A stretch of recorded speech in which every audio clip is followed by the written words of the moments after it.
So here is the original garage door opener. It's a Wayne Dalton Model 2113 chain drive garage door opener.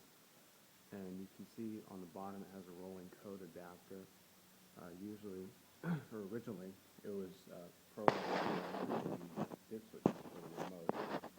And you can see it was dated for 1996, so it's about 15 years old. There's the other model over there. You can see it doesn't have the rolling code adapter on it.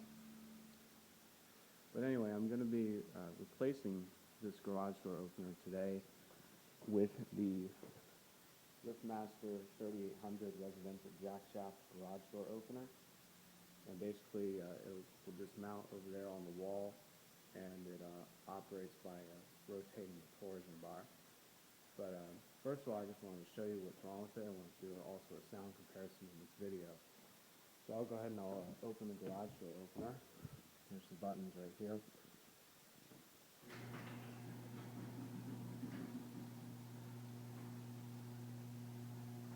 Now you can see that it goes up perfectly fine. It's a little slow. But when I go to close it, I'm just going to tap the button.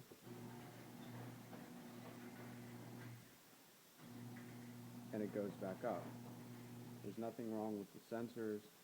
It's just something within the board. So in order for it to go down, I have to push and hold the button. And there's even times when I go to push in the button and it just won't go down, even if I'm holding it. So I'm still holding the button right now, let go, and now it's closed. And we would have to do that all the time. There's like no way you could actually just tap the button and it would just go down. So we finally had it with this thing.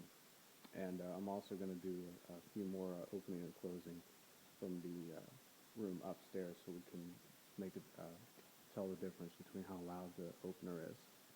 Okay?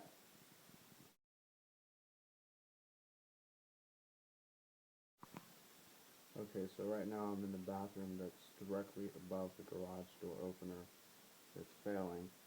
So here's the rolling code remote. And I'm going to go ahead and open the door, and you can kind of see how loud it is. Now, this is on camera, so it may not seem as loud, but if you turn up your speakers, you know exactly what I'm talking about. Let's go ahead and open it up. I can even feel it vibrating right now as I'm sitting here on the floor.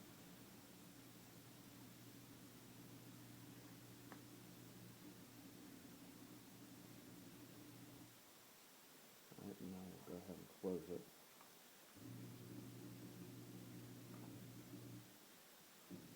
As you can tell, I just let go of the button and it went back up. So I'll try it again.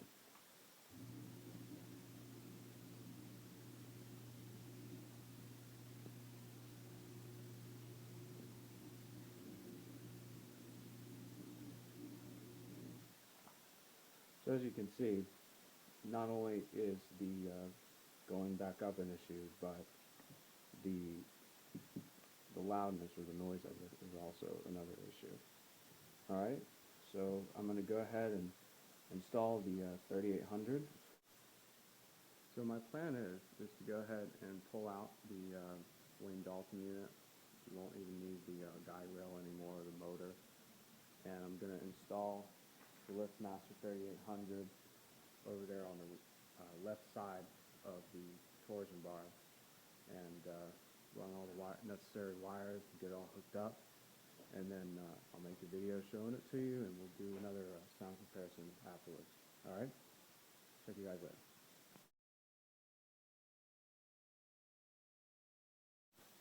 Here's the end result 7 hours later. Looks pretty nice and works fantastically, very quiet. You got your motor right here, and you also have your emergency release, and it's very simple to use. If you need to open it during a power outage, just pull it down, and you can open the door manually. And when, let's say, power gets restored, and you want to use the motor again, just pull it again, and you'll go back up, and you can use the door. You also have a power deadbolt, which you can open and close manually if you need to. Very good protection or prevention.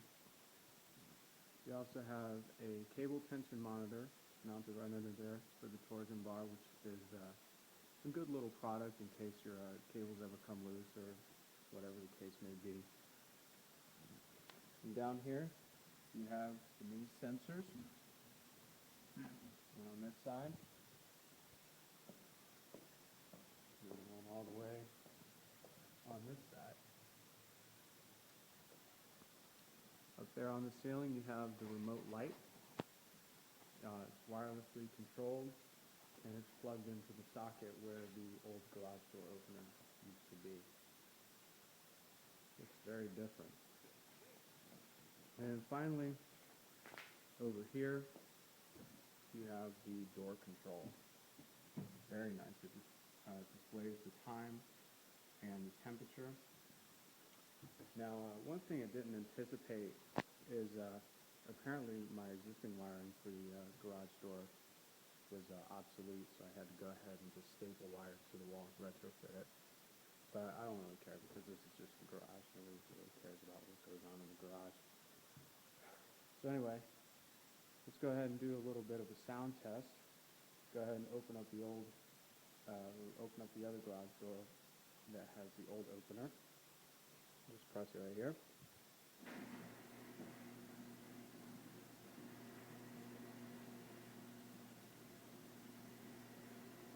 Now this one works okay, so this one we're not really having a problem with, but I'm pretty sure it'll go out soon, so we'll just close it.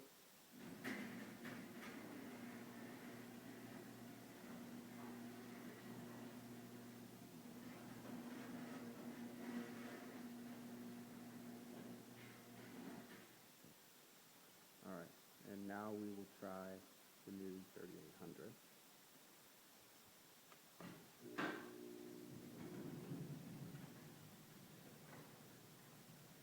Now, is that quiet or is that quiet?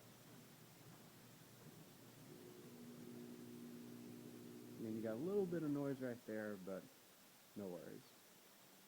Then I'll go ahead and close it, and I'll let you get a little view of the power door lock.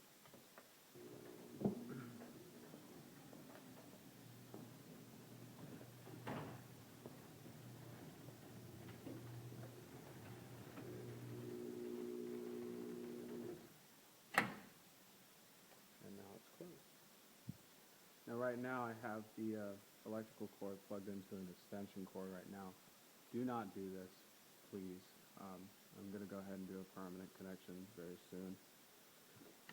You also have the remote right here, very nice remote. Got 3 buttons right here.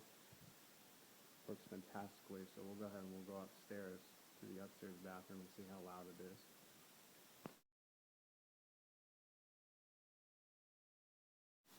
Alright, so now we're back up in the bathroom that we were in before.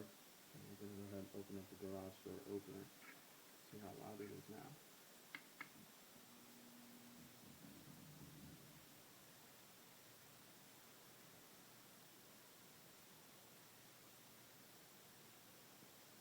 That is very quiet. I don't know if you'd be able to hear that on camera. And the best part is, I'll go ahead and I'll close it again. I don't have to worry about it going back up.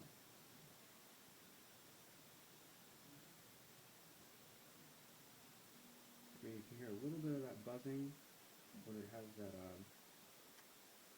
slow start and stop function.